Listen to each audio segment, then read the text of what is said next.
নমস্কার বন্ধুরা, কুকুই সুপ্রিয়া চ্যানেল থেকে সবাইকে স্বাগত জানাই। আজকে রাতে আবার দারুণ স্বাদের দুটো রেসিপি নিয়ে চলে এসেছি। তো কি কি নিয়েছি একবার আপনাদের পরিচয় করে দেবো, আসুন। তো ডিমের ঝাল বানাবো, আর কি ডিম কষা। তো এখানে 7 পিস ডিম সিদ্ধ করে ছাড়িয়ে নিয়েছি। তার সঙ্গে থাকবে সজনা ডাঁটা দিয়ে মুসুর ডাল। এখানে সজনা ডাঁটা সুন্দর করে কেটে ধুয়ে নিয়েছি, এখানে মুসুর ডাল ধুয়ে নিয়েছি। আর ডিমের ঝাল বানানোর জন্য এখানে নিয়েছি পেঁয়াজ কুচি, কাঁচা লঙ্কা কুচি, টমেটো কুচি, রসুন বাটা, আদা বাটা, এখানে ধনিয়া পাতা কুচি নিয়েছি, 1 পিস তেজপাতা নিয়েছি, ফোড়নে দেব।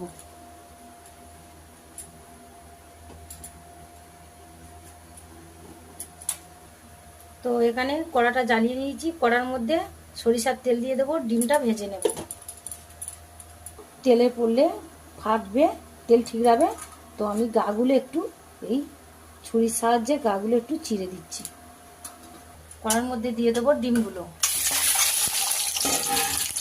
দিয়ে দেবো অল্প একটু হলুদ,